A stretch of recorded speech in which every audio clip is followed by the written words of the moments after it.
मी सभासदाची नंतर इयत्ता 7वी तुकडी बघ तुमच्यासमोर एक नाट्य सादर करत आहे. संविधान. नमस्कार मुलांनो, तुम्ही कसे आहात? मजेत ना? मी आज तुमच्याशी गप्पा मारणार आहात. ओळखलं नाही मला? काय म्हणतात? नाही ओळखला? अहो, मी संविधान. तुम्ही मला समजून घेतलं ना तर राष्ट्राची जडणघडण आणि राष्ट्रभक्ती वाढेल. काय म्हणालात? अरे गप्पा मारायला आली होती आणि काय म्हणते? अहो, भारताच्या संविधानात भारताच्या कायद्याने आम्ही भारताचे लोक म्हणतात की नाही तुमच्या पहिल्या पाठ्यपुस्तकावर पहिल्या पानावर आहे. सरनामा हा संविधानाचा अर्थ आहे.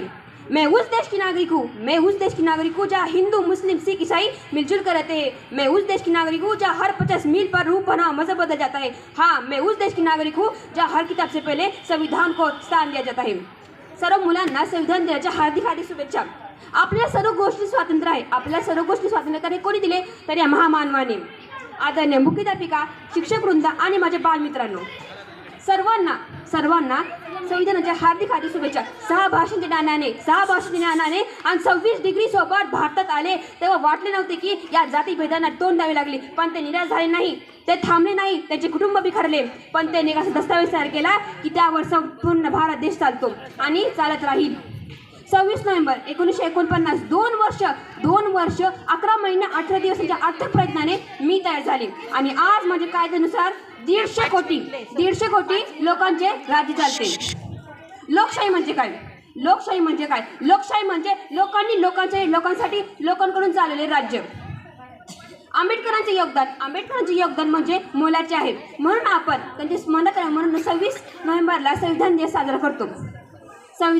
करतो. आंबेडकरांचे डॉक्टर बाबासाहेब आंबेडकरांच्या 125 जयंतीपासून संविधान दिवस सुरू करण्यात आला. त्याला विधी दिन सुरू म्हणतात. तर हे आपले कोणी केले? आजचे सध्याचे पंतप्रधान म्हणजे मोदीजी, ज्यांनी हे स्टार्ट केले. रुतबा हर इंसान को संविधान से मिला है. तिरंगा इस आसमान को संविधान से मिला है और औरों को जो मुकद्दर से मिला है हमको मुकद्दर से संविधान मिला है. धन्यवाद.